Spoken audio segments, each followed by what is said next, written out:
హల్లెలూయా. సంతోషం లేని వాళ్ళు కూడా దేవునికి స్తోత్రం చెప్తాం. హల్లెలూయా. సంతోషం లేని వాళ్ళు కూడా దేవునికి స్తోత్రం చెప్పారు. ఆ మధ్య ఒక మీటింగ్కి వెళ్తే ఒక ఆమె హల్లెలూయా ప్రతిదానికి చెప్పే అలవాటు ఉంది. పాస్టర్ గారు, ఏందమ్మా అన్నిటికీ హల్లెలూయా చెప్తావు, ముందు వెనక ఏమి వినవా అని చెప్పంటే, లేదయ్య గారు ఏదైనా హల్లెలూయా అంటే మంచిదే కదా అంది. ఒకసారి పాస్టర్ గారు అన్నాడు, నరకానికి వెళ్ళే వాళ్ళు ఎవరైనా ఉంటే చేతులెత్తి హల్లెలూయా చెప్పమన్నాడు. ఆమె నిద్రపోతా పాపం హల్లెలూయా చెప్పింది. అప్పుడు పాస్టర్ గారు అన్నాడు, ఏమ్మా నరకానికి వెళ్ళే వాళ్ళు హల్లెలూయా చెప్పమంటే చెప్తామంటే మీరు కూడా చెప్పారు కదా అయ్య గారు అన్నాను. చూసారా, కొన్నిసార్లు అలవాట్లో పొరపాటు కదండి. చాలా సంతోషం ఈ సమయంలో మరి నన్ను ఆహ్వానించిన మా యొక్క సహోదరులు సేవకులు పాస్టర్ స్పర్జన్ గారికి మేము ఇంచుమించు ఒక 3 సంవత్సరాల క్రితం నెల్లూరు ప్రాంతంలో ఒక కాన్ఫరెన్స్లో కలవడం జరిగింది. అక్కడ మా మధ్య మంచి పరిచయం ఏర్పడింది. దైవిక సంబంధమైన విషయాలు మాట్లాడుకున్నాం. అప్పటి నుంచి మా స్నేహం కొనసాగుతూ ఉంది. ఒక 1 year బ్యాక్ పల్నాడు జిల్లా కుంకులగుంట ప్రాంతంలో బాబాయ్ వాళ్ళ కూతురు రిసెప్షన్, అక్కడ మేము మళ్ళీ కలుసుకోవడం జరిగింది. అట్లా మరి తర్వాత చూసుకుంటా ఉంటే ఎక్కడో ఒక బీరకాయ మొక్క చుట్టరికం కలిసింది. దేవునికి స్తోత్రం. సో ప్రియమైన దేవుని బిడ్డలారా, ఏదేమైనా అన్నిటికంటే ముఖ్యమైనది ఆత్మీయ బంధం. ఎందుకంటే రక్త సంబంధికులు మనం వదిలిపెట్టవచ్చు, ప్రాణ స్నేహితులు వదిలిపెట్టచ్చు, సొంత భార్య సొంత భర్త మనకు దూరంగా ఉండొచ్చేమో, కానీ నిజంగా ఆత్మీయులు మాత్రం మనల్ని అంటి పెట్టుకొని ఆత్మీయ అక్షయ అనుబంధంతో కొనసాగుతారు. దేవునికి స్తోత్రం చెప్తాం. హల్లెలూయా. మంచిది. సమయంలో మరి నన్ను సేవకులు 7:30 గంటలకల్లా ఉండమన్నారు. నేను అక్కడ 5 గంటలకు బయలుదేరాము కారులో. మరి కరెక్ట్గా 7:33 ఈ ప్రాంగణంలోకి రావటం, చాలాసేపు మేము కింద మాట్లాడుతూ ఉన్నాం. మీకోసం ఎంతో ప్రయాసపడుతున్నారు, మీకోసం ఎంతో కృషి చేస్తున్నారు. కన్నీటితో ఖర్చుతో కూడిన ఈ కూడికలను మనం ఆత్మీయంగా బలం పొందుకోవాలని, దేవుడు మాట్లాడే మాటలు విని దాని ప్రకారం జీవించి నిత్య రాజ్యానికి అర్హులు కావాలని ఈ సౌండ్ సిస్టము, ఈ సంగీతం, ఈ లైటింగు, ఈ ఏర్పాట్లు మనందరము దేవుని వాక్యాన్ని విని ఆ వాక్యంలో దేవుడు ఏం మాట్లాడతాడో ఆ మాట విని ఆ మాటల్లో ఉన్న మకరందం, ఆ మాటల్లో ఉన్న క్షేమము, ఆదరణ, మన కుటుంబాలను కట్టే ప్రతి మాటలు కూడా దేవుని వాక్యంలో ఉన్నాయి. కాబట్టి వాటిని విని దాని ప్రకారం జీవించాలని పరిశుద్ధాత్మ దేవుడు కోరి ఈ 3 రోజుల సభలు ఏర్పాటు చేశాడు. దేవునికి స్తోత్రం. కాబట్టి ఈరోజు రాత్రి కూడా కొన్ని మాటలు దేవుని వాక్యంలో నుంచి మనం విందాం. దానికంటే ముందు ఒక ప్రశ్న అడుగుతారు. బైబిల్ గ్రంథంలో దేవుడు మనుషుల ద్వారానే మాట్లాడాడా, జంతువుల ద్వారా కూడా మాట్లాడాడా? చెప్పండి మీకు తెలిస్తే. దేవుడు మనుషుల ద్వారా మాట్లాడాడని మనందరికీ తెలుసు. ఆయన ప్రవక్తల ద్వారా, అపోస్తుల ద్వారా, సేవకుల ద్వారా వాక్యాన్ని అందించాడు. అదేవిధంగా కొన్ని జంతువుల ద్వారా కూడా దేవుడు మనుషులకి ఇవ్వాల్సిన సమాచారాన్ని ఇచ్చాడు. ఇచ్చాడా లేదా? ఇచ్చాడు కదా. మొట్టమొదటిగా దేవుడు ఒక గాడిద ద్వారా మాట్లాడతాడు. ఎవరి ద్వారా మాట్లాడతాడు? గాడిద. దానికి స్వరాన్ని ఇచ్చి దేవుడు ఏం చెప్పాలనుకున్నాడో అది చెప్పిస్తాడు. తర్వాత దేవుడు ఒక తిమింగలాన్ని వాడుకుంటాడు, ఒక చేపని. యోబు గ్రంథంలో ఆ తిమింగలం మనకు కనిపించింది. దేవుడు యోబు భక్తుడిని నినివే వెళ్ళమంటే తర్షీషు వెళ్తే ఆ ఓడలో ప్రయాణం చేస్తూ ఉంటే పెద్ద గాలి తుఫాన్ వచ్చింది. ఆ గాలి తుఫాన్లో ఎవరి వల్ల ఈ ప్రళయం వచ్చింది అని చీట్లు వేసుకుంటా ఉంటే మరి ఆ యొక్క యోనా పేరు వస్తే ఆ యోనాన్ని తీసుకుని వెళ్ళి సముద్రంలో పడవేస్తే అప్పుడు దేవుడు ఒక మత్స్యానికి ఆజ్ఞయిస్తే, ఆ తిమింగలానికి ఆజ్ఞయిస్తే అదేం చేసిందంటే ఎక్కడున్నదో ఉండి అది యోనా భక్తుడిని మింగేసి మళ్ళీ తిరిగి నినివే ఒడ్డున ఊసేసింది. అట్లాగే దేవుని వాక్యంలో మనం చూస్తే ఒక కోడిని కూడా దేవుడు వాడుకున్నాడు. ఎక్కడ వాడుకున్నాడు చెప్తారా? ఒక కోడిని దేవుడు వాడుకున్నాడు. కోసుకొని తినడానికో లేకపోతే వేరే దానికో కాదు. కానీ పేతురు అబద్ధం ఆడినప్పుడు ముమ్మారు కోడి కూసిద్ది అని చెప్తాడు దేవుడు. అట్లా కోడిని కూడా దేవుడు వాడుకున్నాడు. కొన్నిసార్లు మానవుడు మాట్లాడకపోతే దేవుడు ఏం చేస్తాడు చెప్పండి? జంతువుల ద్వారా మాట్లాడతాడు. ప్రియమైన దేవుని బిడ్డ, ఈరోజు రాత్రి దేవుని వాక్యంలో 4 చేపలు ద్వారా దేవుడు ఏం చెప్పాలనుకున్నాడో, ఆ చేపలు మనకి ఏం బోధిస్తున్నాయో, ఆ చేపలు ద్వారా దేవుడు ఎలాంటి సమాచారం ఇచ్చాడో మనం తెలుసుకుందాం. దేవునికి స్తోత్రం, హల్లెలూయా. దేవుడు ఈ సృష్టిలో ఉన్న ప్రతి దాని ద్వారా మనకి నేర్పించేది నేర్పిస్తూ ఉంటాడు. ఫర్ ఎగ్జాంపుల్, చీమలు ఉన్నాయి. సామెతల్లో దేవుడు చెప్పాడు, సోమరి చీమల యొద్దకు వెళ్ళుము, వాటి నడతను కనిపెట్టి జ్ఞానము తెచ్చుకొనుము అంటాడు కదండి. అంటే చీమలు ఎంతో జ్ఞానము కలిగినవి, కష్టపడేవి, చాలా డిసిప్లిన్, క్రమశిక్షణ కలిగినవి. దాని నుంచి మనం నేర్చుకోవాల్సింది ఏంటి అంటే, ఆ చీమలు వాటి నడతలను కనిపెట్టి జ్ఞానము తెచ్చుకోవాలి. అంటే ఒక చీమ దానికంటే 10 రెట్లు ఎక్కువ బరువు మోసి ఆహారం సంపాదించుకొని, వేసవి కాలంలో ఆహారం తీసుకొని దాచిపెట్టుకొని ఇలా వర్షాకాలం వచ్చినప్పుడు ఆహారాన్ని తిరిగి. అంతేకాదు, మీరు రాత్రి ఎప్పుడైనా నిద్ర లేచి చూస్తే బాత్రూముల్లో కానీ ఇంట్లో కానీ చీమలు పైనుంచి కిందకి వెళ్తూ ఉంటాయి. గమనించారా? ఇంట్లోనే కాదు, ఎక్కడైనా. ఎప్పుడు నిద్రపోతాయో తెలీదు, ఎప్పుడు విశ్రాంతి తీసుకుంటాయో తెలీదు. అలాంటిది ఆ చీమలు ఎప్పుడు కష్టపడుతూనే ఉంటాయి. ప్రియమైన దేవుని బిడ్డ, ఇంకోటి గమనించాలి, అవి ఎప్పుడు కూడా వరుస క్రమంలో వెళ్తాయి. ఎప్పుడైనా చెయ్యట్టు పెట్టినా మళ్ళీ తిరిగి వర్షంలోనే వెళ్ళిపోతాయి కదండి. అంటే అందుకే దేవుడు సొలొమోను భక్తుడి ద్వారా, సోమరి చీమల యొద్దకు వెళ్ళు, వాటి నడతను కనిపెట్టి జ్ఞానము తెచ్చుకో. నేనైనా మీరైనా మనమైనా దేవుడు ఆ వ్యక్తి ద్వారా ఒక మంచి మాటను మనకి వినిపిస్తున్నప్పుడు నేర్చుకోవాలి, నేర్చుకోక తప్పదు. ఎవరు గొప్పవారు కాదు, ఎవరు జ్ఞానవంతులు కాదు, దేవుడు ఒక్కడే జ్ఞానవంతుడు. కాబట్టి ఆయన జ్ఞానంలో నుంచి మనం నేర్చుకోవాల్సిన కొన్ని మాటలు మనకి అందిస్తున్నాడు. మొట్టమొదటిగా ఈరోజు రాత్రి నా ప్రియమైన దేవుని బిడ్డలారా, 4 చేపలు బైబిల్లో ఉన్నాయి. 4 చేపలు. ఆ చేపలు ఏం బోధిస్తున్నాయి, వాటి నుండి ఏం నేర్చుకోవాలనే విషయాన్ని మనం తెలుసుకోబోతున్నాం. దేవునికి స్తోత్రం చెప్తారా? హల్లెలూయా. చూడండి, దేవుని వాక్యంలో యోబు గ్రంథము 12వ అధ్యాయము 8వ వచనం. బైబిల్ ఉన్న వారందరూ కూడా బైబిల్ తెరిచి 12వ అధ్యాయము 8వ వచనాన్ని మనం చూస్తే, భూమిని చదవండి, ధ్యానించిన ఎడల అది నీకు బోధించును. చూడండి, సముద్రములోని చేపలను నీకు దాన్ని వివరించును. దేవునికి స్తోత్రం.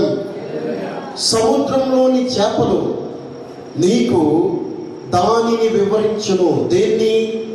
దేవుని గొప్పతనాన్ని, దేవుని యొక్క జ్ఞానాన్ని, దేవుని యొక్క ప్రభావాన్ని, దేవుని యొక్క శక్తిని అవి మనకి బోధిస్తున్నాయి. ఈరోజు నా ప్రియమైన దేవుని బిడ్డలారా, మనం చూసుకుంటే సృష్టిలో ఉన్న జీవరాశుల్లో చేపలు మనకి ఏం బోధిస్తున్నాయో మనం చూస్తున్నాం. మొదటిగా ఒక చేపను మనం చూడబోతున్నాం, పెద్ద చేప. ఈ పెద్ద చేప దేన్ని బోధిస్తుందంటే చూడండి, యోనా గ్రంథము 2వ అధ్యాయము 10వ వచనం. యోనా గ్రంథము 2వ అధ్యాయము 10వ వచనాన్ని మనం చదివితే, చదవండి. అంతలో యెహోవా మత్స్యమునకు ఆజ్ఞయ్యగా అది యోనాను నేల మీద కక్కి వేసెను. దేవునికి స్తోత్రం. మొట్టమొదటిది పెద్ద చేప. ఈ చేప దేవుని మాట విన్న చేప. చెప్పండి, ఈ పెద్ద చేప ఏం చేసింది? దేవుని మాట విన్నది.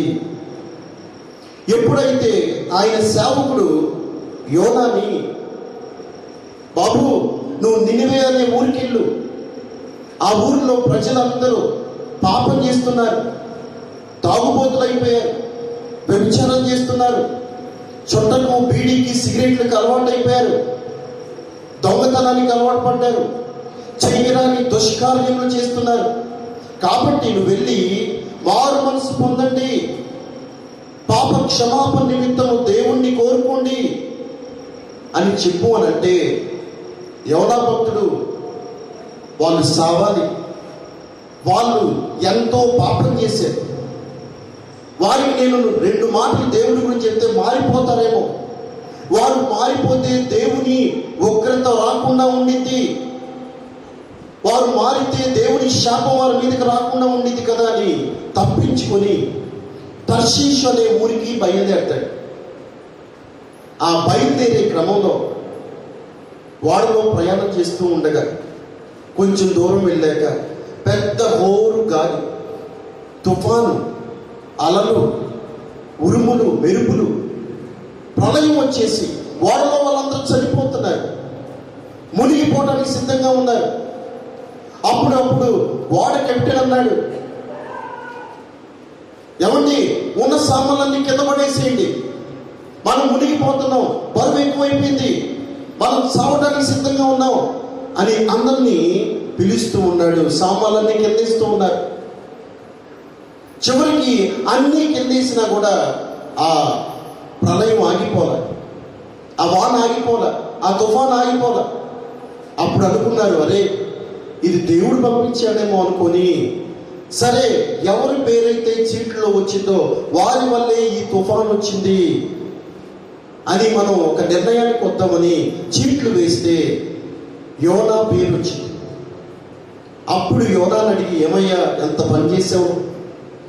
ఏదో మేము ప్రయాణం చేస్తూ ఉన్నాం, భార్య ఉన్నారు, పిల్లలు ఉన్నారు, అందరం కలిసి ఉన్నాం, నువ్వేం చేసావు మాకు తెలీదు, నీ పేరే వచ్చిందంటే అప్పుడు యోనా అన్నాడు, అన్నయ్య నేను తప్పు చేశాను, నన్ను మీరు సముద్రంలో పడవేయండి అని చెప్తాడు.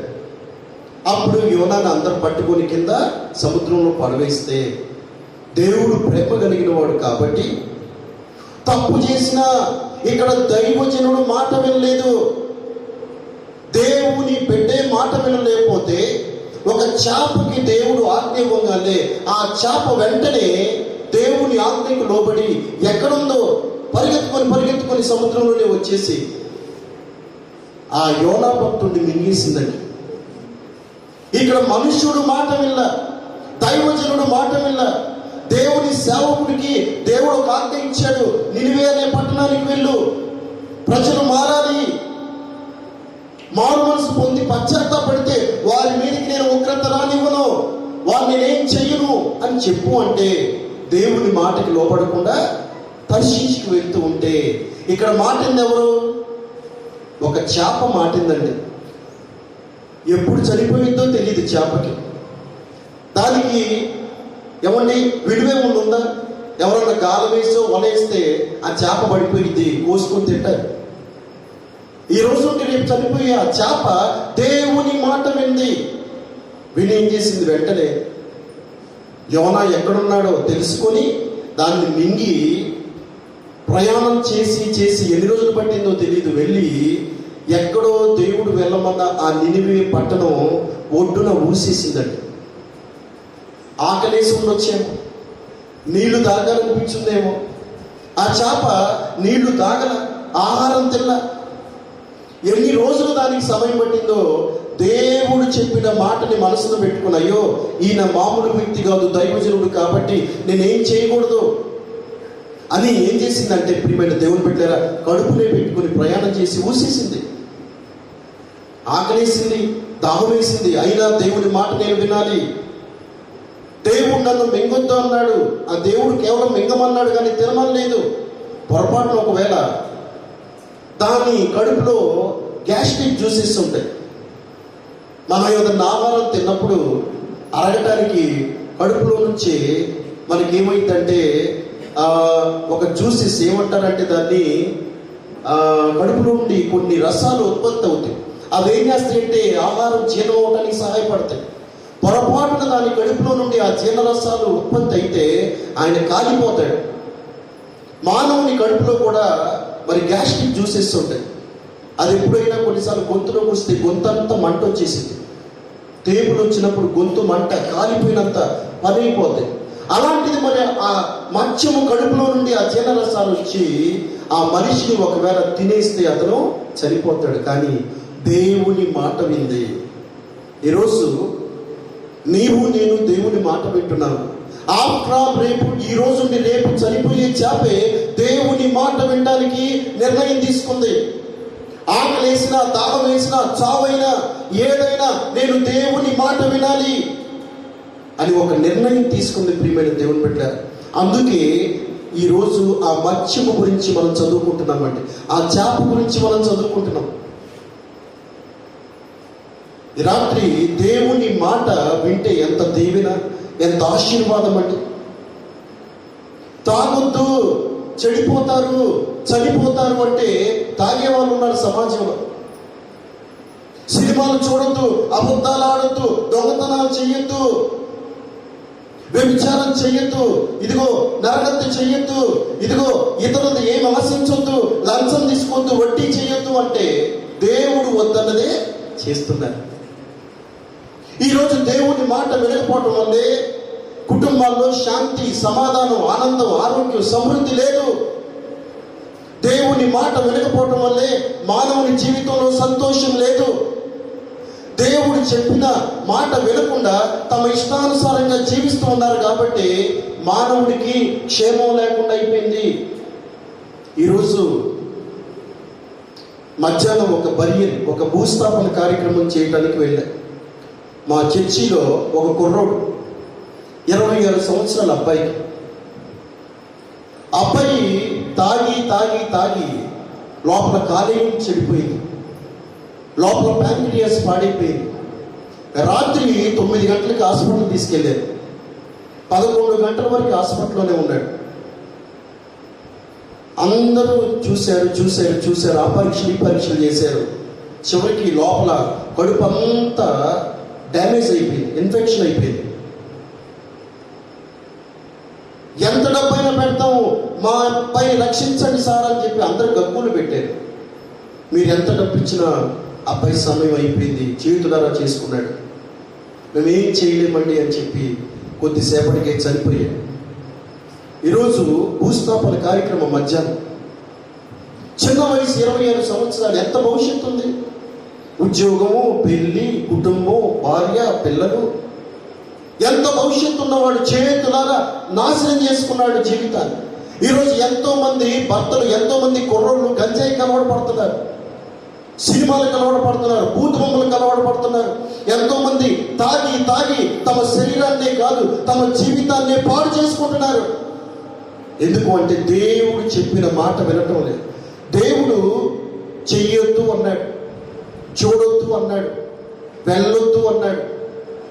ఏది చూడొద్దు అదే చూస్తున్నారు, ఏది చెయ్యొద్దు అంటే అదే చేస్తున్నారు, ఎక్కడికి వెళ్ళొద్దు అక్కడికే వెళుతున్నారు. అందుకే కీర్తన గ్రంథం 1వ అధ్యాయంలో దేవుని వాక్యం, దుష్టుల ఆలోచన చొప్పున నడువద్దు, పాపుల మార్గమున నిలువద్దు, అపహాస్యములు కూర్చుండే చోట కూర్చుండొద్దు. మరేం చేయాలి? యెహోవా ధర్మశాస్త్రమునందు ఆనందించుచు దాన్ని దివారాత్రములు ధ్యానిస్తూ ఉండండి, అప్పుడు మీరు చేసేదంతా సఫలమవుతుంది. దేవునికి స్తోత్రం. ఈరోజు ఆయన చెప్పేదంతా మనం చేస్తే మన కుటుంబాలు వర్తిల్లుతాయి. భార్య భర్తల మధ్య సఖ్యత ఉంది, సమాధానం ఉంటుంది, సంతోషం ఉంటుంది, అత్త కోడల మధ్య ఆనందం ఉంటుంది, పిల్లలు తల్లిదండ్రుల మధ్య ఒక మంచి సమాధానం ఉంటుంది. ఎందుకు ఈరోజు శాపం కుటుంబాల్లో, ఎందుకు ఈరోజు కుటుంబాల్లో దీవెన లేదంటే దేవుని మాట వినటంలో అనేక మంది. దేవుడు ఏం చేయమన్నాడండి? ఏమన్నా ₹1,00,00,000 ఇవ్వమన్నాడా? కొబ్బరికాయ కొట్టమన్నాడా? గుండు గీకించుకోమన్నాడా? మోకాలు వేసి ప్రదక్షిణాలు చేయమన్నాడా? శరీరాన్ని నల్లకొట్టుకోమన్నాడా? ఏమన్నాడు దేవుడు? ఒకటే మాట. రోమిలకు రాసిన పత్రిక 10వ అధ్యాయము 9వ వచనంలో, రోమిలకు రాసిన పత్రిక 10వ అధ్యాయం 9వ వచనంలో మనం చూస్తే ఏమన్నాడు ప్రభు? ఒకటే మాట ఆయన చెప్పిన మాట, యేసు ప్రభువుని నీ నోటితో ఒప్పుకొని దేవుడు మృతుల్లో నుండి ఆయన లేపినని నీ హృదయమందు విశ్వసిస్తే నీవు రక్షణ పొందుతావు. దేవునికి స్తోత్రం చెప్పండి. హల్లెలూయా. రక్షణ పొందాలి అని అంటే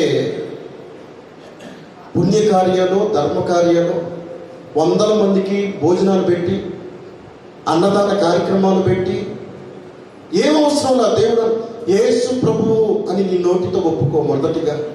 2, ఆయన చనిపోయి తిరిగి లేచిన సజీవుడని నీ హృదయమందు విశ్వసిస్తే నీకేం కలిగిద్ది?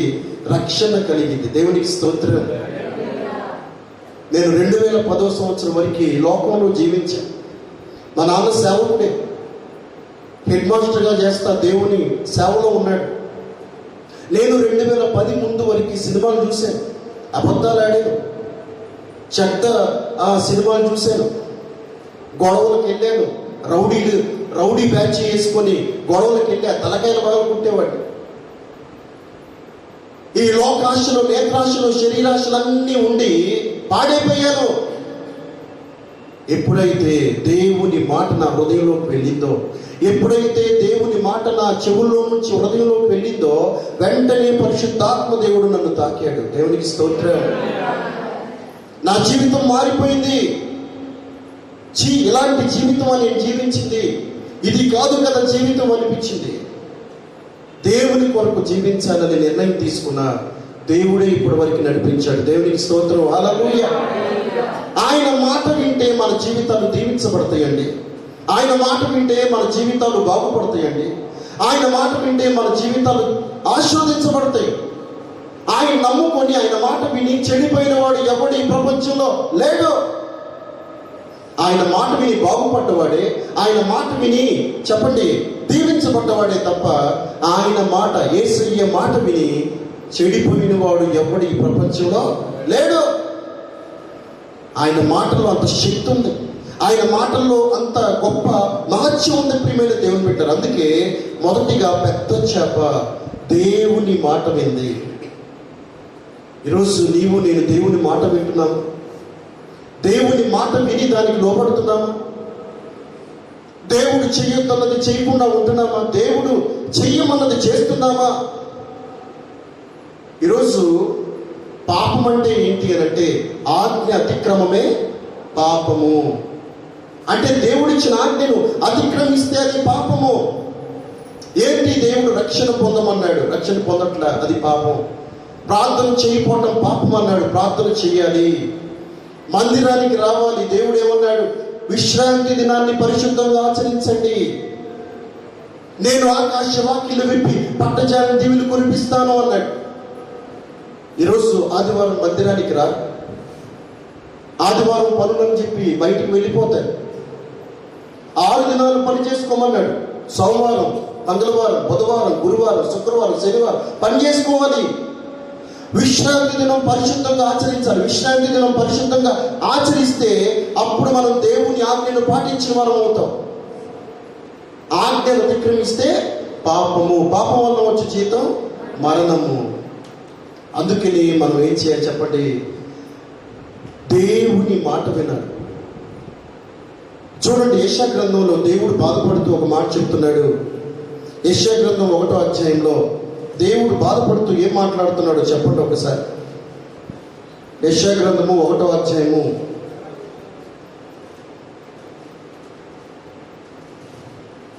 4వ వచనాన్ని చదవండి. యెషయా గ్రంథము 1వ అధ్యాయము చదవండి. 3 నుంచి చదవండి అమ్మా, 3 నుంచి చదవండి. ఎద్దు తన కామందు నెరుగును కానీ గాడిద సొంతవాని నుండి తెలుసుకొనును గాని ఇశ్రాయేలుకి తెలివి లేదు. నా జనులు యోచింపరు. పాపిష్టి జనమా, దోషపరితమైన ప్రజలారా, దుష్ట సంతానమా, చెరుపు చేయి పిల్లలారా, మీకు శ్రమ. యెహోవాను విసర్జించారు. ఇశ్రాయేలు యొక్క పరిశుద్ధ దేవుని దూషిస్తున్నారు. ఆయనను విడిచి తొలగిపోయి ఉన్నారు. చూడండి, ఇక్కడ ఎద్దు తన యజమానుడికి తెలుసు. ఎద్దుకి యజమానుడి స్వరం తెలుసు. ఎద్దుకి యజమానుడి యొక్క నీడ, యజమానుడి యొక్క జాడ తెలుసు. తర్వాత గాడిదకి సొంతవాని తోటి తెలుసు. గాడిదని ఎవరు నడిపిస్తున్నారో, గాడిదకి ఏ మాటలు చెప్పి నడిపిస్తున్నారో, గాడిదని ఎక్కడికి తీసుకుని వెళ్తున్నారో తన దొడ్డి నడిపించే యజమానుడు తెలుసు. కానీ ఇశ్రాయేలుకి తెలివి లేదు, నా జనులు యోచించటం లేదని ఉందండి. ఈరోజు జంతువులు దేవుని మాటకు లోబడుతున్నాయి, కానీ మనుషులు దేవుని మాటకు లోబడిపోవడం వల్లే ఈరోజు బాగుపడటం లేదు. వారి జీవితంలో పవిత్రత లేదు, వారి జీవితంలో ఆశీర్వాదం లేదు, వారి జీవితంలో దీవెన లేదు. ఎందుకు అంటే పరిశుద్ధ దేవుణ్ణి విడిచి ఉన్నారు. ఎద్దు తన కామంలో నెరుగును, గాడిద తన సొంతవాని తోటి తెలుసుకుంటుంది, కానీ నా జనులకు తెలివి లేదు అంటున్నాడు. అంటే నిజంగా తెలివి లేదా అంటే తెలివి ఉంది, కానీ దేవుణ్ణి వెతికే తెలివి లేదు. దేవుని మాటలు వినే చెవులు లేవు. దేవుని మాటలు విని హృదయంలో స్వీకరించే మనస్సు లేదు. అందుకే ఈ లోకంలో పాపిష్టి జనము, ఈ లోకంలో నరగచ్చులు, ఈ లోకంలో పార్టీలంటూ గొడవలు. వాడు ఆ పార్టీ, నేను ఈ పార్టీ, వాడు ఆ కులం, నేను ఈ కులం. ఈరోజు ఇంకో ముందడిగేసి వాడు ఆ సంఘం, నేను ఈ సంఘం. ఆ సంఘం వాళ్ళతో మాట్లాడకూడదు, ఈ సంఘం వాళ్ళతో మాట్లాడకూడదు. చూసారా? ఈరోజు నా ప్రియమైన దేవుని బిడ్డలారా, మనం దేవుని మాట వింటున్నామా? ఒకసారి ఒక అడవిలో జింక తన పిల్లలు ఉన్నారు. జింక పిల్లలతో చెప్పింది, నేను బయటికి వెళ్ళి మీకోసం ఆహారం తీసుకొని వస్తాను. మీరు ఇంట్లో నుంచి బయటికి రావద్దు. బయటికి వస్తే సింహమో, చిరతపులో, నక్కో, తోడేలో ఉంటాయి. అవి మిమ్మల్ని పీక పిసికి చంపేసి తింటాయి. నేను ఆహారాన్ని తీసుకొచ్చేదాకా మీరు బయటికి రావద్దు అని చెప్పి జింక బయటికి వెళ్ళింది. ఆహారం తీసుకొని సంపాదించింది. ఆ జింకలకు ఆహారం ఇద్దాం వెళ్తే తన పిల్ల ఒక జింక చనిపోయింది. ఏందా అని ఎత్తుక్కుంటా చూస్తే అది రక్తపు మడుగులో చనిపోయి ఉంది. అప్పుడు అటుగా వెళ్తున్న నక్కను చూసింది. నక్కను చూసి, ఏంది నీ నోటికి రక్తం అంటింది, ఇక్కడ నా పిల్ల చనిపోయింది అంటే నాకేం తెలీదు అని.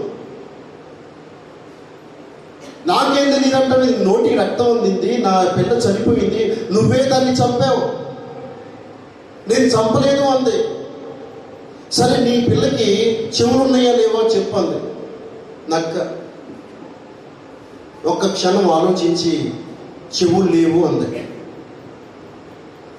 చెవులు లేవు అంది. మరి దీనికి చెవులు ఉన్నాయిగా అని చెప్పంది.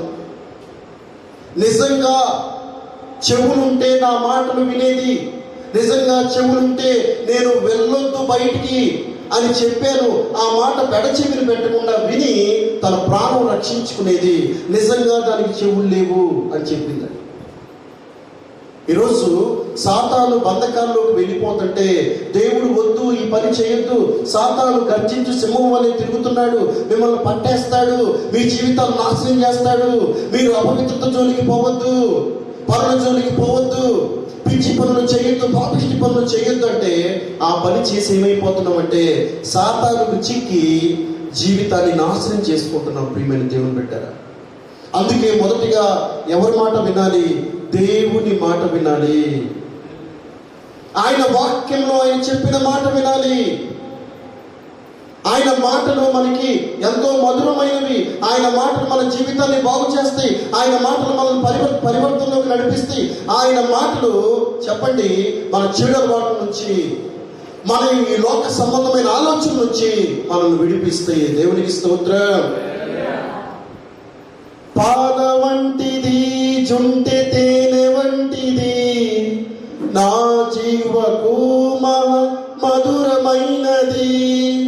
పాల వంటిది జుంటె తేనె వంటిది నా జీవకు మధురమైనది. మేలిమి బంగారు కన్నా మిన్నైనది. మేలిమి బంగారు కన్నా మిన్నైనది. రత్నరాసుల కన్నా కోరదగినది. రత్నరాసుల కన్నా కోరదగినది. నీ వాక్యమే నన్ను బ్రతికించెను. బాధలలోనే మదినిచ్చెను. నీ వాక్యమే నన్ను బ్రతికించెను. బాధలలోనే మదినిచ్చెను.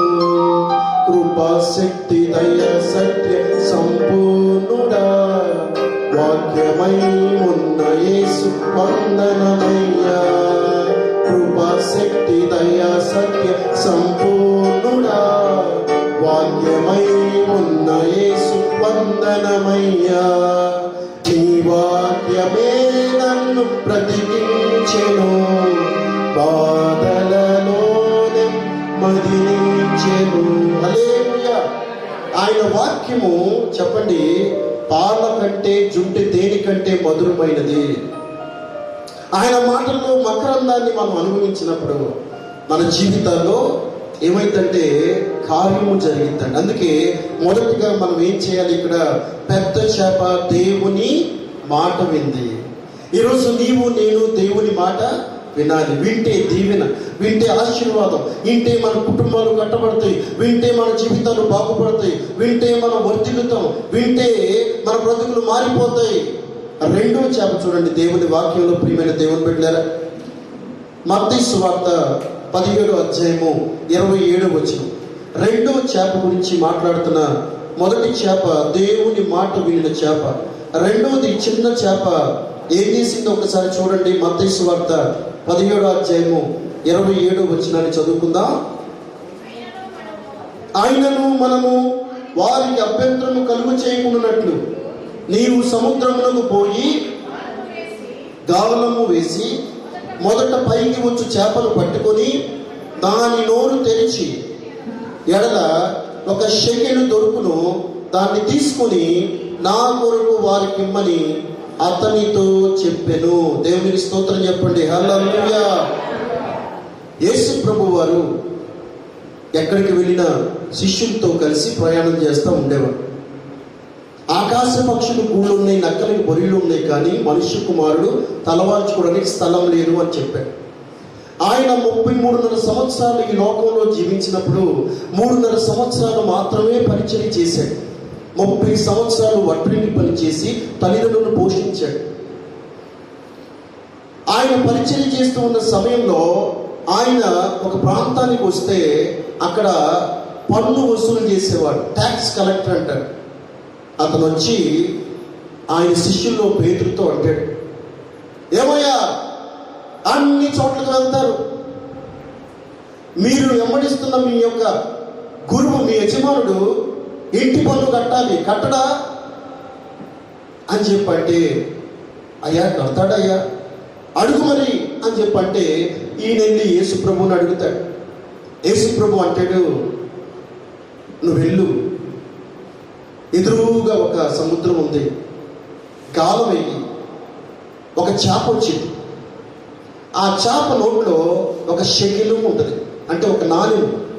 ఆ రోజుల్లో 4 రోజులు పనిచేస్తే వచ్చే జీతం ఒక షెకెల్. ఆ షెకెల్ తీసుకొని వచ్చి నీకు నాకు ఇచ్చేసే అంటాడు. అట్లాగే పేతురు ఎవరు చెప్పండి? జాలరి. యేసు ప్రభు ఎవరు? వడ్రంగి పని చేసేవాడు. ఎక్కడ చేపలు ఉంటాయి, ఎప్పుడు వస్తాయి, ఎక్కడ వల్లయ్యాలో ఎవరికి తెలిసింది? జాలరికి తెలిసింది చేపలు పట్టేవాడు కాబట్టి. కానీ యేసు ప్రభు వారు సృష్టికర్త, దేవుడు ఆయన. అందుకే ఆయన చెప్పంగానే ఏమన్నాడు? పేతురు వెళ్ళాడు, గాలం వేశాడు, చేప వచ్చింది. ఆ చేప నోట్లో ఏమొచ్చిందంటే షెకెలు అనే నాణ్యం వచ్చింది. అది తీసుకొని వచ్చి పన్ను వసూలు చేసే వారికి కట్టేశాడు. ఇక్కడ గమనించవలసిన విషయం, ఆ చేపకి గాలం వేస్తే ఏమైంది చెప్పండి? నోరంతా పుండు పడిపోయింది. గాలం అంటే కుక్కింగ్ లాగా ఉంటుంది. అది ఎప్పుడైతే చేపకు పడిద్దో ఏమైంది చెప్పండి? రక్తం వచ్చింది, చనిపోయింది.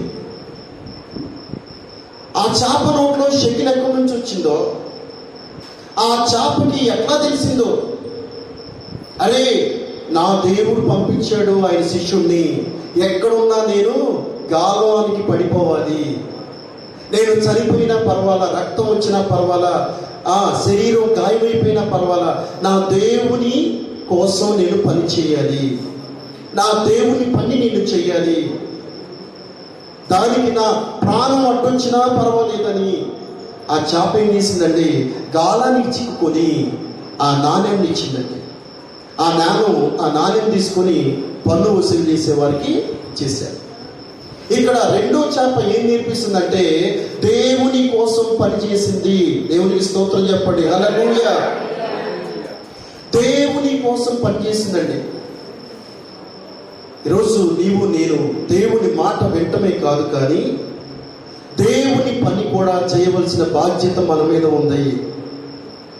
ఆఫ్టర్ ఆల్ ఒక చేపే గాలానికి పడిపోయి దేవుని మాట విని చెప్పండి దేవుని పని చేసిందంటే 60 సంవత్సరాలు, 70 సంవత్సరాలు, 80 సంవత్సరాలు, 100 సంవత్సరాలు ఆయుష్ ఇచ్చిన మనము దేవుని కోసం పని చేయాలా వద్దా? ఇప్పుడు ప్రశ్న, ఏం పని చేయాలి? వాకింగ్ చెప్పాలా? పాటలు పాడాలా? ప్రార్థన చేయాలా? ఇది అందరూ చేయకపోవచ్చు, కానీ రక్షణ లేని నీ భర్త కోసం నువ్వు ప్రార్థన చేయటం దేవుని పని. రక్షణ లేని భర్త కోసం ప్రార్థన చేయటం నీ పని. రక్షణ లేని నీ బంధువులు, నీ రక్త సంబంధికులు, నీ ఇరుగు పొరుగు వారి కోసం ప్రార్థన చేయటం నీ పని. సంఘంలో పట్టాలేయటం నీ పని, కుర్చీలేయటం నీ పని. ఇది కష్టమా సులువా చెప్పండి?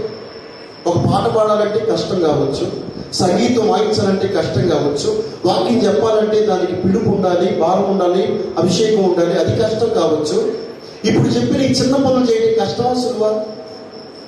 ప్రార్థన చేయటం కష్టమా? కుర్చీలేయటం కష్టమా? ఎవరో ఒక వ్యక్తిని దేవుని సన్నిధికి రా ప్రార్థనకి వెళ్దామని పిలుచుకొని తీసుకొని రావటం కష్టమా? దేవుని మందిరంలో ఆహారం ఉన్నట్లు మన 10వ భాగం ఇవ్వటం కష్టమా? దేవుని సన్నిధి సమృద్ధి, దేవుని మందిరంలో సమృద్ధి కోసం మన వంతు మనం కృషి చేయటం, మన గుప్పిలు పెట్టడం కష్టమా? లేదు. ఆఫ్టర్ ఒక చేపే ప్రాణం పోయినా పర్లేదు, నా దేవుని కోసం నేను పని చేయాలని నిలబడింది. ఈరోజు ప్రాణం అడ్డు పెట్టకపోయిన పర్ల ఉన్న ప్రాణాన్ని దేవుని కోసం వాడితే అది దేవుని పని చేసినట్టయింది. దేవునికి స్తోత్రం, హల్లెలూయా. ఒక చిన్న చేప గాలానికి చిక్కుకుంది. ఆ గాలానికి చిక్కుని నాణ్యాన్ని ఇచ్చిందండి. ఈరోజు నీ జేబులో నాణ్యం దేవునికి ఇస్తున్నావా?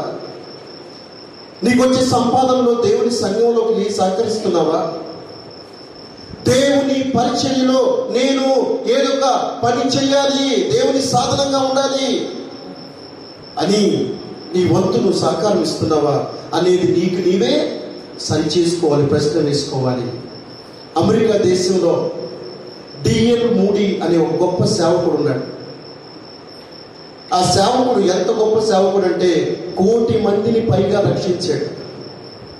ఇంట్లో నుంచి బయటకు వచ్చాడంటే ఎవరు కనపడితే వాళ్ళకి సువార్త చెప్పేవాడు. ఎవరు కనపడితే వారితో మాట్లాడేవాడు. బస్సుల్లో వెళ్తున్నా, ట్రైన్లో వెళ్తున్నా, కారులో వెళ్తున్నా, ఆటోలో వెళ్తున్నా మాట్లాడేవాడు. ఒకసారి ఒక మంచి ధనవంతుడితో మాట్లాడుతూ ఉంటే ఆయన అన్నాడు, నాకు టైం లేదయ్యా, నాకేం చెప్తావు నువ్వు దేవుని గురించి, మైండ్ యువర్ బిజినెస్ అన్నాడు. మైండ్ యువర్ బిజినెస్ అన్నాడు. అంటే నీ పనులు చూసుకోమని. ఆయన అన్నాడు, దిస్ ఈజ్ మై బిజినెస్ అన్నాడు. This is my business. ఆయన ఒక ప్రాంతానికి వెళ్ళాడు పరిచర్యకి. ఆ ప్రాంతానికి వెళ్తే దేవుడు బలంగా వాడుకున్నాడండి. ఎంతోమంది కన్నీరు గార్చారు, దేవుని మాటకు లోపడ్డారు. అయిపోయిన తర్వాత ఆయన అడిగాడు అక్కడ కన్వీనర్ని, ఎవరు ఈ కోటాలు పెట్టింది, ఎంతమంది వచ్చారు, ఎవరు అంటే అందరూ మేము కాదయ్యా అన్నారు. మరి ఎవరు అని అంటే, అదిగో ఆ మందిరం వెనకాల ఒక గది ఉంది, ఆ గదిలో 2 స్త్రీలు ఉన్నారు, వారు మోకరించి ప్రార్థిస్తున్నారు, వారే ఈ మీటింగులు జరగడానికి కారకులు అన్నారు. చప్పట్లు కొట్టి దేవుడు నామమున ఏం చేశారు? లైట్లు వేసారా, స్టేజీ కట్టారా, లేకపోతే సౌండ్ సిస్టమ్ పెట్టారా? వెనకుండి విజ్ఞాపన చేశారు, అరే టిఎల్ మూడిని మా ప్రాంతానికి నడిపించయ్యా, ఈ ప్రాంతంలో పాపం పోవాలి, మనుషులు మారాలి, దేవుని రాజ్యానికి సిద్ధపడాలి అని కన్నీరు గార్చి ప్రార్థన చేశారు. అందుకే ఆయన దేవుడు అక్కడ తీసుకొచ్చి బలంగా వాడుకున్నాడు. అందుకే మనం చేయవలసిన పని పెద్ద కష్టమే కాదు. ఒక చేప ప్రాణాన్ని ప్రాణంగా పెట్టి, శరీరం గాయపడినా ప్రాణం పోయినా దేవుని పని చేసింది. ఈరోజు నువ్వు దేవుని పనిలో ఉన్నావా? దేవుని పనికి సహకరిస్తున్నావా? దేవుని పనిని చెడగొడుతున్నావా? దేవుని పనిలో నీ హస్తం ఉందా? నీకు ఇచ్చిన తలంతో, నీకు ఇచ్చిన వరము, నీకు ఇచ్చిన సమయాల్లో దేవుని కోసం ఉపయోగించగలుగుతున్నావా? ఆదివారం ప్రార్థనకి రమ్మంటే 9 గంటలంటే 10 గంటలకు వస్తారు, 10:30కి వస్తారు. ఒక ఆయన అన్నాడు, 9 గంటలంటే 9:30కి వచ్చే వాళ్ళు ఎమ్మెల్యేలంట, 10ంటికి వచ్చే వాళ్ళేమో ఎంపీలు అంటారు, 10:30కి వచ్చే వాళ్ళేమో సీఎంలు అంటారు, పరలోక ప్రాంతం వచ్చే వాళ్ళేమో పిఎం, ప్రధానమంత్రులు. వాళ్ళంతా యేసు ప్రభు మాత్రం, సేవకులు మాత్రం మొదటి నుంచి అక్కడ ఉండాలి. యేసు ప్రభు ఏమన్నారు? నా నామంలో ఎక్కడైతే 2-3 కూడి ఉంటారో వారి మధ్యలో నేను ఉంటాను అన్నాడు. మనోళ్ళు ఎలా ఉంటారు? అరే ఎంతమంది వచ్చారు, సేవకులు వచ్చారా, పాటలు అయిపోయినాయా, ఆరాధన అయిపోయిందా, వాక్యం స్టార్ట్ అయిందా అని మాట్లాడుకుంటారు ఫోన్లో. వెళ్ళి మాట్లాడుకుని సమాచారం అందాక అప్పుడు వస్తారు. ప్రియమైన దేవుని బిడ్డలారా, దేవుని కోసం పనిచేసిందో చేప. ఈరోజు నీవు నేను ఎంత పని చేస్తున్నాం ప్రియమైన దేవుని బిడ్డలారా? నీ భర్త మారు మనసు కోసం నువ్వు ఎన్నలైంది ప్రార్థన చేసి, నీ భార్య మారు మనసు కోసం ప్రార్థించి ఎన్నలైంది? కనీసం లేచి బైబిల్ చదివే సమయం మనకుందా? కనీసం లేచి ప్రార్థించే సమయం మనకుందా? కనీసం ఈ దేశం కోసం, కనీసం ఈ రాష్ట్రం కోసం, కనీసం మనం ఉన్న జిల్లా కోసం, కనీసం మనం ఉండే ప్రాంతం కోసం మారాలి అని ప్రార్థించే భారం నీకుందా? లేదంటే నువ్వు మొట్టమొదటిగా దేవుని మాట విని మారు మనసు పొందాలి, దాని తర్వాత దేవుని పని చెయ్యాలి.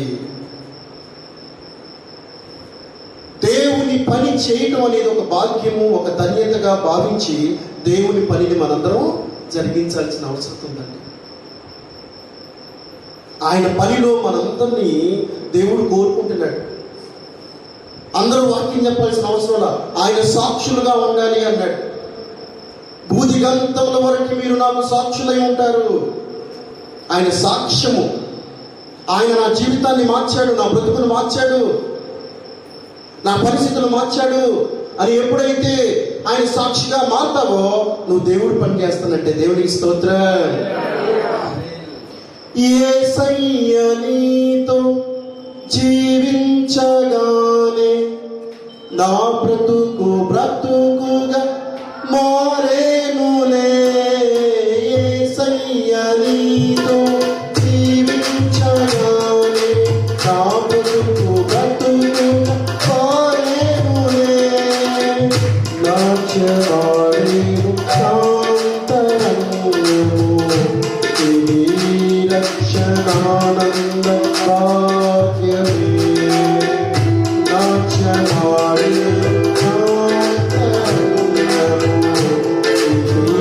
రక్షణానంద భాగ్యమే. సుగుణాల సంపన్నుడా, సువిగానాల వారసుడా,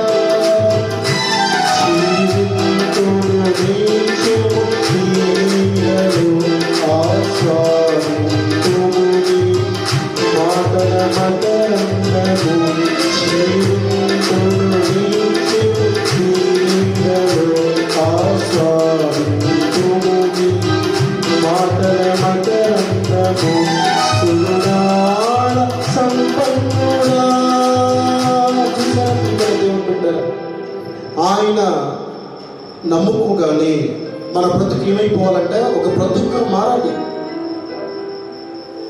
ఏమంటున్నాడు? యేసయ్య నీ మాట వింటే నా బ్రతుకు ఒక బ్రతుకుగా మారిపోయింది అంటాడు. అందుకే మొదటిది పెద్ద చేప, దేవుని మాట విన్న చేప. రెండవది చిన్న చేప ఏం చేసింది? దేవుని కోసం పని చేసింది. మూడో చేపను చూడండి ప్రియమైన దేవుని బిడ్డలారా, మీకు చూపిస్తాను ఒకసారి. మూడో చేపను చూడండి. దేవుని వాక్యంలో నుంచి లూకా శుభవార్త 24వ అధ్యాయము 41-42 వచ్చిన. లూకా శుభవార్త 24వ అధ్యాయము 41-42 వచ్చిన. చదవండి ఒకసారి. అయితే వారు సంతోషము చేత ఇంకనూ నమ్మక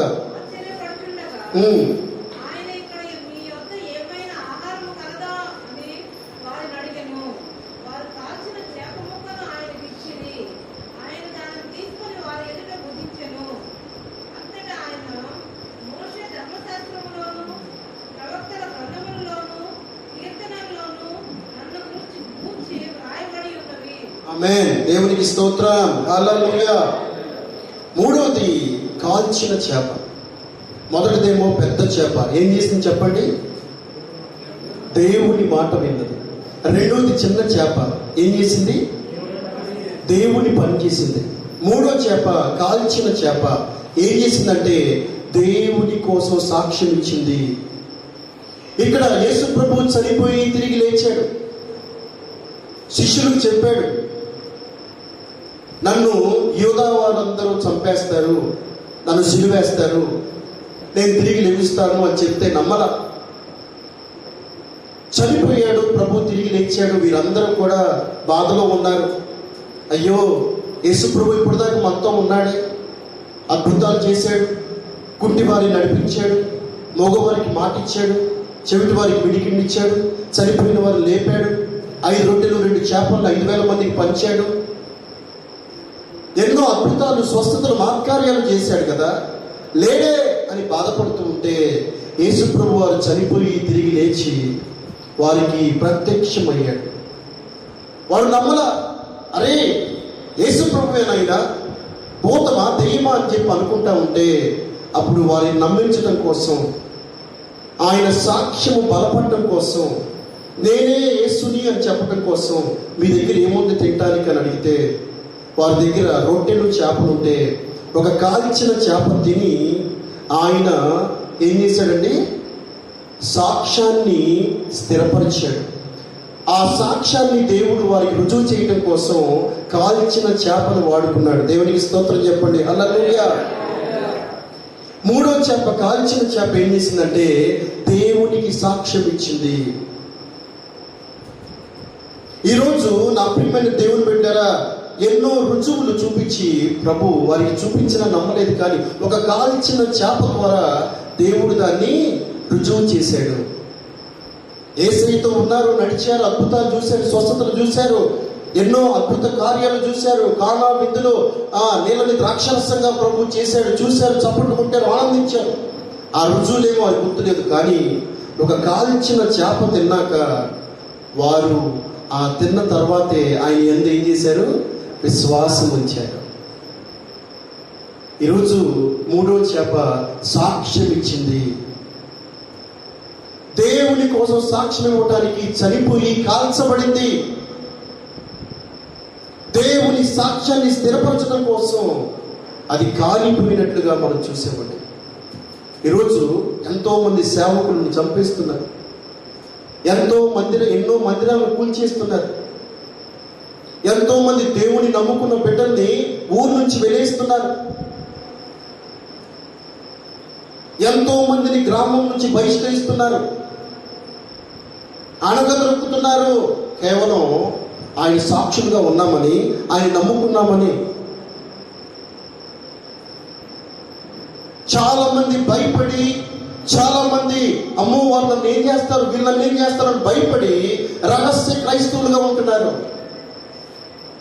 ఎవరా నువ్వు అంటే, నేను క్రైస్తవుని కాదండి అంటున్నాను. నువ్వు ఎవరా అంటే, నేను హిందువునండి, నేను ముస్లింనండి, నేను సిగ్గునండి, నేను చేయను అంటున్నారు. దేవుని కోసం రోషంగా సాక్ష్యం ఇచ్చే విశ్వాసులుగా మనము లేవబడును గాక. ఈరోజు దేవునికి కావాల్సింది పొట్టు కాదు, విత్తనాలు కావాలి. ఈరోజు దేవునికి కావాల్సింది నాశనం కాదు, నాణ్యత కావాలి. క్రైస్తవులు 3 రకాలు. ఒకరు నాసిరకం క్రైస్తవులంట, 2 నామకార్థ క్రైస్తవులంట, 3 నాణ్యత కలిగిన క్రైస్తవులు. నాసిరకం ఎవరు? పుట్టుకతో క్రైస్తవులు. మా నాన్న, మా అమ్మ, మా తాతయ్య క్రైస్తవులు. నా పేరు అబ్రహాము, మోషేలో, యేసేపు, యాకోబు, పౌలో, ఏదో పేరు ఉంటుంది. నా సర్టిఫికేట్లో ఎస్సీ అని ఉంటుంది. నేనేమో బయటికి క్రైస్తవుని, కానీ ఏ రోజు మందిరానికి వెళ్ళను, ఏ రోజు బైబిల్ చదవను, ఏ రోజు ప్రార్థన చేయను, కనీసం పండగ పూట కూడా మందిరానికి వెళ్ళను. నేను క్రైస్తవుని. ఏ క్రైస్తవుడు అంటే నాసిరకం క్రైస్తవుడు. నామకార్థ క్రైస్తవుడు ఉన్నాడు, ఎప్పుడో పండగ పూట వెళ్తాడు. ఆ మధ్య ఒక ఆయన మందిరానికి వచ్చి, పాస్టర్ గారు ప్రసాదం పెట్టండి తినేళ్తానంటున్నాడు. ప్రసాదం పెట్టండి తినేళ్తాడంటే అది ప్రసాదం కాదయ్యా, దేవుని శరీరం రొట్టె, ఆయన రక్తానికి సూచనగా ఉన్న ద్రాక్ష రసం అని చెప్పాడు. 1 సంవత్సరం తర్వాత వచ్చి నాకు ప్రసాదం పెట్టండి పాస్టర్ గారు అంటున్నాడు. అది ప్రసాదం కాదయ్యా, అది రక్షణ పొంది, మారు మనసు పొంది, బాప్తీసం తీసుకునేదని చెప్పాడు. చూడండి నా ప్రియమైన దేవుని బిడ్డలారా, ఈరోజు నాసిరకం ఎక్కువైపోయింది, నామకార్థం ఎక్కువైపోయింది, నాణ్యత ఎక్కడ? Quality Christians. దీన్ని అపోజిట్ పౌలు గారు అంటారు, ప్రకృతి సంబంధులు, శరీర సంబంధులు, ఆత్మ సంబంధులు. పౌలు గారు ఏమన్నారంటే, ప్రకృతి సంబంధమైన మనుషులు ఉంటారు, ప్రకృతి సంబంధంగానే ఆలోచిస్తారు. పుడతారు, చదువుకుంటారు, పెళ్లి చేసుకుంటారు, పిల్లల్ని కంటారు, తర్వాత ఆ పిల్లలకు పెళ్లి చేస్తారు, అయిపోయింది జీవితం. దేవుడు లేడు, భక్తి లేదు, ఆధ్యాత్మికత లేదు, ఒక మంచితనం లేదు, ఇతరులకి మేలు చేసే గుణం లేదు. రెండవ శరీర సంబంధులు. ఒక పక్క దేవుడు ఉంటాడు, ఒక పక్క లోకం ఉంటుంది.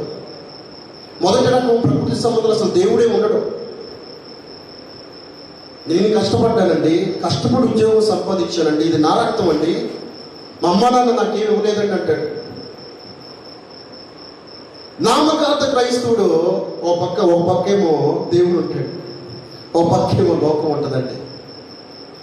ఆదివారం మందిరానికి వస్తాడు, సోమవారం నుంచి శనివారం వరకు మందు షాపుల్లో ఉంటాడు. ఆదివారం ప్రార్థనకు వస్తాడు, సోమవారం నుంచి శనివారం వరకు సినిమా హాల్లో ఉంటాడు. ఆదివారం మందిరానికి వస్తాడు, సోమవారం నుంచి శనివారం వరకు లోక సంబంధంగానే జీవిస్తాడు. పని చేసుకోవాలి, కష్టపడాలి, కుటుంబాన్ని పోషించాలి, బాధ్యత కలిగి ఉండాలి, అంతవరకు తప్పు లేదు. ఈ లోక సంబంధమైన వ్యవహారాల్లో జీవిస్తూ శాపాన్ని పొందుకునేవారు ఉన్నారు, వీరు నామకార్థ క్రైస్తవులు. 3వ రకం ఉన్నారు, ఆత్మ సంబంధమైన క్రైస్తవులు. దేవునికి స్తోత్రం, హల్లెలూయా. ఈ రకం కోరుకుంటున్నాడు ప్రభు. నేను, మీరు, మనందరం ఆత్మ సంబంధులుగా ఉండాలి. ఆత్మ సంబంధులు అని ఎలా చెప్పగలమంటే, ఆత్మ ఫలాలు మనలో ఉంటాయి.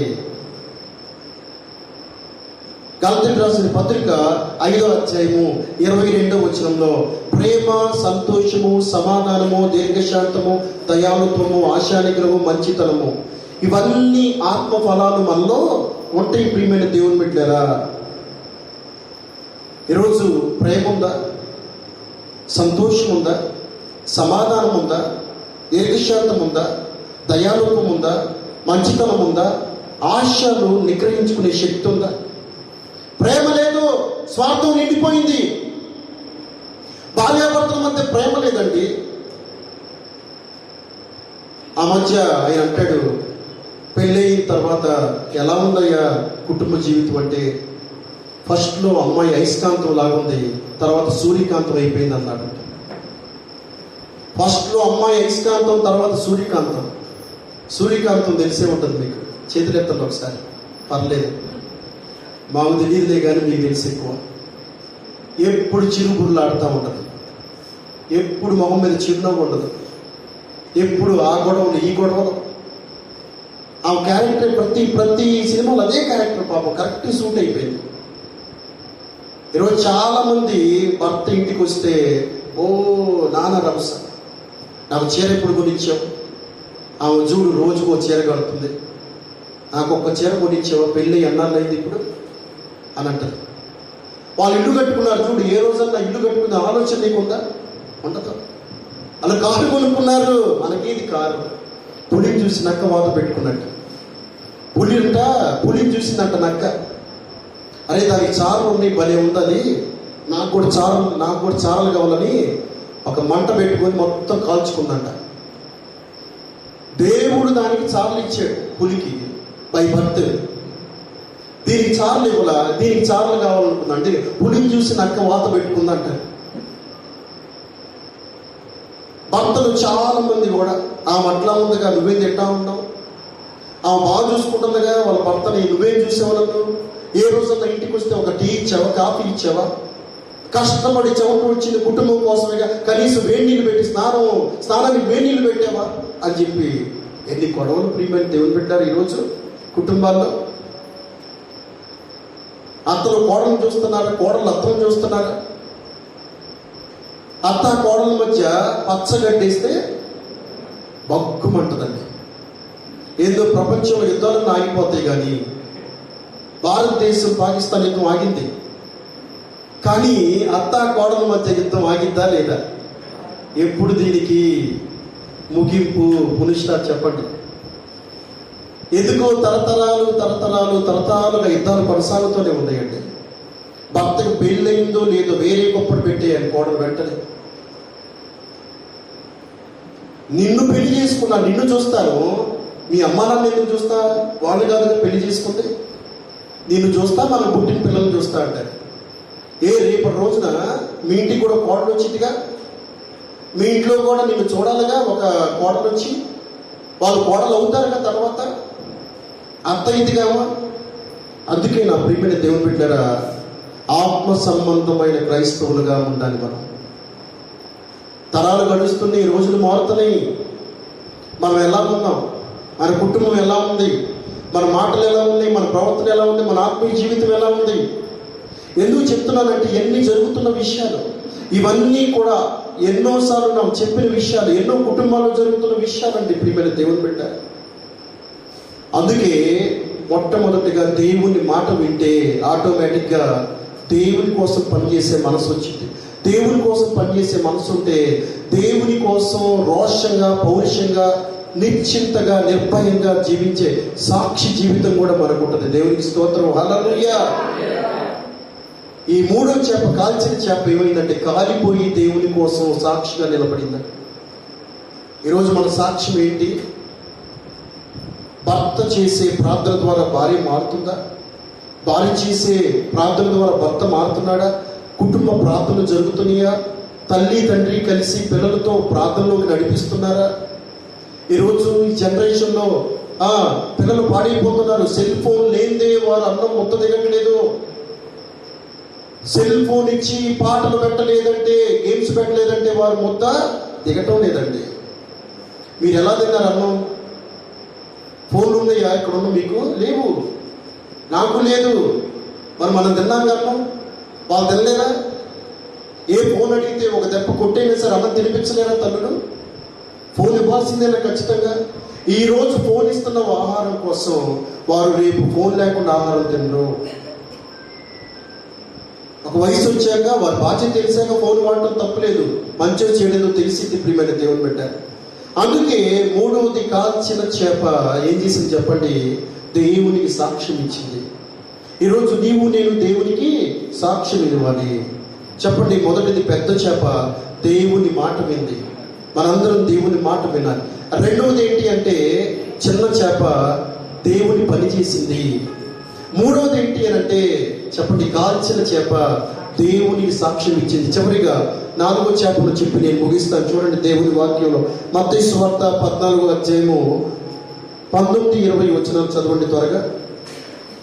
మత్తయి సువార్త 14వ అధ్యాయము 19-20 వచనాలు చదివితే ఏమనుంది అంటే అక్కడ పచ్చిక మీద కూర్చుండని జనులకు ఆజ్ఞాపించి ఆ 5 రొట్టెలు 2 చేపలను పట్టుకొని ఆకాశం వైపు కన్నులెత్తి ఆశీర్వదించి స్తోత్రము చేసి ఆ రొట్టెలు విరిచి శిష్యులకు ఇచ్చెను. శిష్యులు జనులకు వడ్డించిరి. వారందరూ తిని తృప్తి పొందిన తరువాత మిగిలిన ముక్కలు 12 గంపల నిండా ఎత్తిరి. దేవునికి స్తోత్రం. హల్లెలూయా. 4వది చేప ఏంటి చెప్పండి? ఎండిన చేప. మొదటిది పెద్ద చేప, 2వది చిన్న చేప, 3వది కాల్చిన చేప, 4వది ఎండిన చేప. ఎండిన చేప ఏం చేసిందంటే అక్కడ ఉన్న వాళ్ళందరి కడుపును నింపిందండి. యేసుప్రభు వారు ఆయన నోరు తెరిచి మధురమైన మాటలు బోధిస్తూ ఉంటే జనులు గుంపులుగా చేరారు. వింటున్నారు, అరే ఈ మాటలు ఎప్పుడు వెళ్ళలేదే, ఇంత బాగున్నాయి మన కుటుంబాన్ని కట్టే మాటలు అని వింటున్నారు. టైం చూస్తే సాయంకాలం 5-6 గంటలు అయిపోయింది. ఎంతమంది ఉన్నారు? చాలా మంది ఉన్నారండి. పురుషులే 5,000 మంది ఉన్నారు. పురుషులు 5,000 మంది ఉంటే కనీసం స్త్రీలు ఒక 10,000 వేసుకోండి, పిల్లలు ఒక 10,000 వేసుకోండి, 25,000 మంది ఉన్నారు జనాలు అక్కడ. వారందరికీ వండాలి పెట్టాలంటే ఎక్కడి నుంచి వస్తాయి? వాళ్ళు అప్పుడప్పుడు మంటలు పెట్టేసేసి బిర్యానీ వేసి చికెన్ కర్రీ వేసి పెట్టేయ, అది కొట్లో తీసుకుని అంతమందికి ఏం వడ్డిస్తారు? అప్పుడు యేసుప్రభు వారు అడిగారు, ఏమన్నా ఉన్నాయా మీ దగ్గర అంటే ఎవరి దగ్గర లేవు, అందరూ తెచ్చుకున్నాయి, అన్నీ తినేసారు, ఏం లేవు తినడానికి. అప్పుడు ఒక బాబు వచ్చాయా, 5 రొట్టెలు ఉన్నాయి, 2 చేపలు ఉన్నాయి. అప్పుడు శిష్యులు అనుకున్నారు, అరే ఏం చేస్తాడు 5 రొట్టెలు 2 చేపలతో? జనాలు చూస్తే 25,000 మంది ఉన్నారు, మహా అయితే 2-3 తింటారు అయ్యి అని అనుకుంటూ ఉంటే దేవుడు తీసుకొని ప్రభు దాన్ని ఆశీర్వదించాడు. వడ్డించండి అనగానే అక్కడ ఉన్న 25,000 మంది తిన్న తర్వాత కూడా 12 గంపలు మిగిలిన. దేవునికి స్తోత్రం చెప్పండి. హల్లెలూయా. ఆయన అద్భుతం చేశాడు. అక్కడ అద్భుతానికి వారి కడుపులు నింపడానికి ఆహారం ఇచ్చిన చేపలు, ఆ ఎండిన చేపలు వారి కడుపులు నింపినాయి. అంటే దేవుడు ఆకాశం వైపు కన్నులెత్తి ప్రార్థన చేసి వారికి ఇచ్చాడు. ఆ చేపలు దేవుణ్ణి మహిమపరిచాయి. ఈరోజు దేవుణ్ణి మహిమపరిచే, దేవుణ్ణి గణపరిచే విధంగా నువ్వు పనిచేసే దగ్గర, నువ్వు ఉన్న దగ్గర, నువ్వు నిలబడిన దగ్గర దేవునికి మహిమ తెచ్చేవారిగా ఉండాలి. అందుకే పరలోక ప్రార్థనలో ప్రభు నేర్పిస్తాడు, పరలోకమందున్న మా తండ్రి మీ నామము పరిశుద్ధపరచబడాలి. దేవునికి స్తోత్రం. హల్లెలూయా. ఆయన నామాన్ని పరిశుద్ధపరిచే వారంగా, మహిమపరిచే వారంగా, గణపరిచే వారంగా ఉండాలి. పరిశుద్ధ పరిశుద్ధ పరిశుద్ధ ప్రభువా, వరదూతలైనా వర్ణింపగలరా,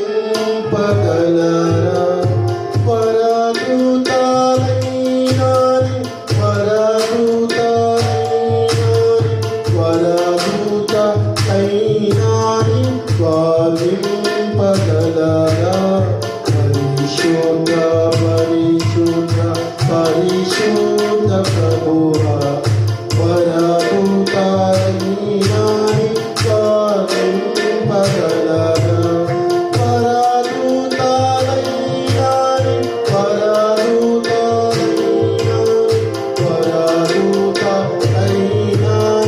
వర్ణింపగలరా, పరిశుద్ధుడు పరిశుద్ధుడు పరిశుద్ధుడని గాన ప్రతిగానములతో ఆరాధించబడుతున్న దేవుడు పరలోకమందు గణపరచబడ్డాడు, మహిమపరచబడ్డాడు. కానీ అక్కడ దేవుడిని ఆరాధించడానికి కెరూబులు శరాబులు 2 రెక్కలు మొహం కప్పుకొని, 2 రెక్కలు శరీరాన్ని కప్పుకొని, 2 రెక్కలతో ఎగురుతూ దేవుణ్ణి ఆరాధిస్తున్నాయండి. అంత గొప్పవాడిని మనం ఆరాధిస్తున్నామా? మనం మహిమపరుస్తున్నామా? మన జీవితం ద్వారా దేవునికి ఘనత తీసుకొస్తున్నామా? ఒక భర్తకి ఘనత రావాలంటే భార్య గుణం, భార్య యొక్క ప్రవర్తన, భార్యకి మంచి ఘనత రావాలంటే భర్త యొక్క మంచి ప్రవర్తన. ఏందమ్మా మీ ఆయన తాగుతా రోడ్ల మీద పడ్డాడంటే అవమానమా ఘనత? ఏందా ఏంటయ్యా ఎప్పుడు రోడ్ల మీద తిరిగితే మీ ఆవిడ అంటే అది మహిమ ఘనత? నా వల్ల నా దేవునికి మహిమ వస్తుందా? నా వల్ల నా దేవునికి ఘనత వస్తుందా? నా వల్ల నా దేవుడు మహిమపరచబడుతున్నాడా, ఘనపరచబడుతున్నాడా? నా సాక్ష్యం ద్వారా, నా ప్రవర్తన ద్వారా, నా మాట ద్వారా, నా చూపు ద్వారా నేను దేవునికి మహిమకరంగా ఉన్నానా అనే విషయాన్ని మనందరం ఏం చేయాలంటే ఆలోచించాలి. ఆఫ్టర్ ఆల్ ఒక గాడిద దేవుణ్ణి మహిమపరిచింది. మట్టలాదివారం చేసుకుంటున్నాం. గాడిద యజమానుని ఎక్కించుకొని హోసన్నా జయము, హోసన్నా జయమని కేకలు వేస్తూ తన యజమానుని గణపరిచి, ఈరోజు మన యజమానుని మనం గణపరుస్తున్నామా? మన యజమానుని మనం మహిమపరుస్తున్నామా? మన క్రియల ద్వారా, మన తలంపుల ద్వారా, మన ఆలోచన ద్వారా మనం మహిమపరుస్తున్నామా? ఆలోచించుకోవాలి.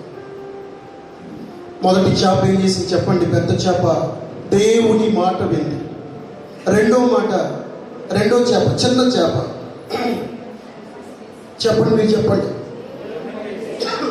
మూడో చేప